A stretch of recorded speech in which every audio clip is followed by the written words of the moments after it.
Well, look what we have here. Yes, I know, apparently this series was over. We found everything that we could possibly find within this game, yet you guys are still sending me crazy, interesting facts in Kirby and the Forgotten Land. So, we got a bonus episode, and I guess we'll just keep going until there's absolutely, positively, nothing else to cover in this game. So, surprise! I know how much you guys love this game and this video series, so we're gonna keep it going just a little while longer. But if you enjoyed this video, leave a like and subscribe to stay up to date on all things Kirby and the Forgotten Land and Nintendo in general, and feel free to join the official Nintendo Land Discord for even more fun facts and stuff that you can send me in order to appear in a video. Without further ado, let's get on to our list of 10 more exciting facts in Kirby and the Forgotten Land. These first 4 facts are all from TMaster Extreme. Thank you so much for sending these in because they were very interesting to me. And the first one is Kirbys Hat with deep sleep can actually glow in the dark.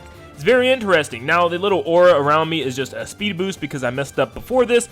Just ignore that. But yes, the stars on the hat actually glow a nice fluorescent green in dark spaces. This is a really cool fact, and when Kirby actually pulls out the bed itself, you can even see the pillow still glowing right below Kirby's head. That's a pretty cool detail. This one is just freaking insane. The clock tower at Winterhorns is stuck at 427 if you notice it.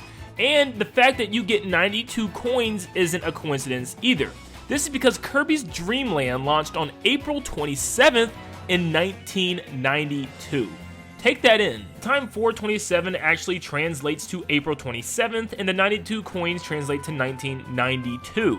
That is a really crazy detail that I really have not found anywhere else, so thank you for that once again, TMaster. Now with Forgo DDD and Phantom Forgo DDD, you'll notice there is a obvious wave 2 for this boss fight, and he'll jump into the background. Well, while he's way back there by the elevator, you can actually still shoot him if you have a ranged weapon, such as the Ranger ability, which will still do lots of damage to him, just like he's in the foreground fighting with you. This is a great way to hurry up and get the boss fight over with before he even jumps back, which is a pretty cool trick. There's an interesting sound glitch that plays when you defeat Forgo DDD in his first wave. There's normally a gong sound followed by the introduction of the faster version of his theme.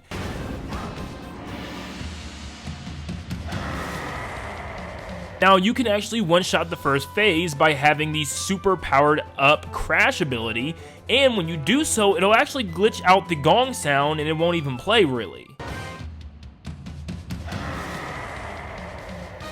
It's a very subtle thing to notice, but I'll try to play them once again for you guys to see if you can understand the difference. Listen for the gong.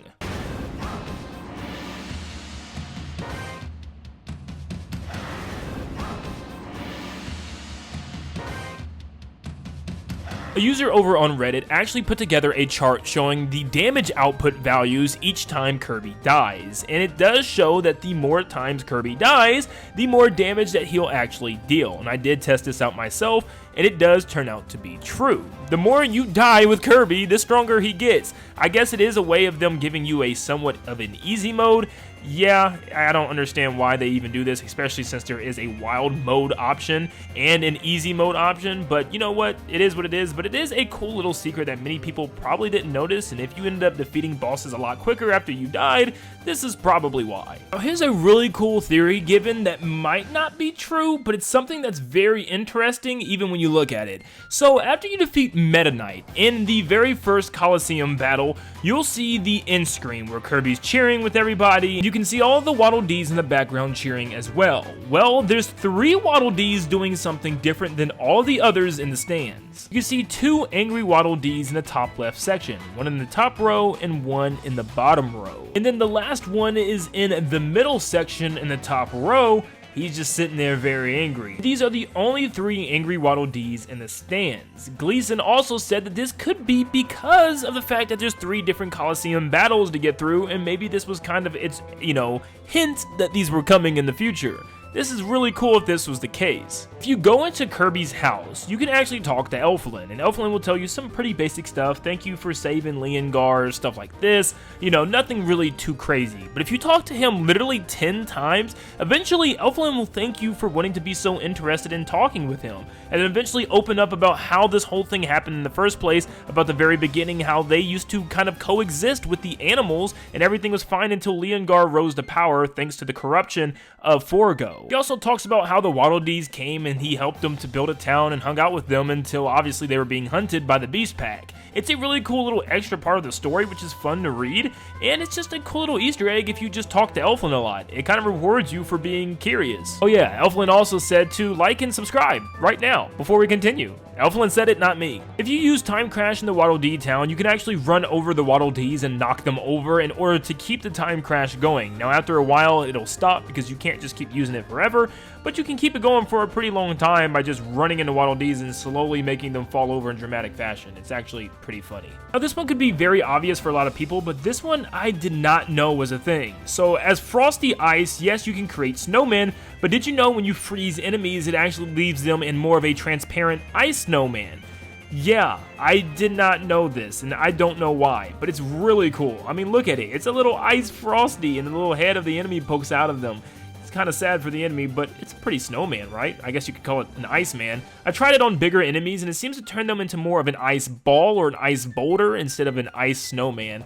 But it's really cool. I actually never knew this, and am I the only one that didn't see this? How did I skip this attack? Maybe I just didn't play as Frosty Ice that much. I don't know. Last but not least, in level 5-2, we have a really cool blue coin secret within the Oasis. So what you'll need to do is go to the area where you'll get the very first water balloon mouthful mode. And after you clean up all the goop poison, all from the floor that you're on, you can actually drop to the floor below and clean up some more poison to reveal a hidden blue coin at the very corner of the wall.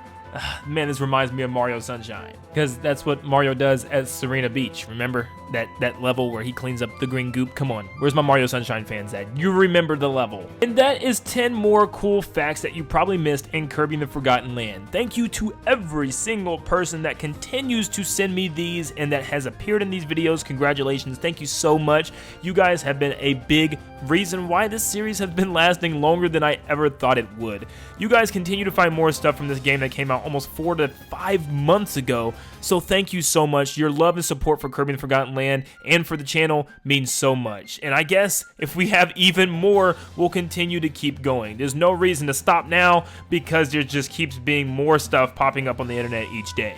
But thank you so much for tuning in. If you enjoyed this video, leave a like and subscribe to stay up to date on all things Kirby and the Forgotten Land, and I'll see you all on the next one. See you guys.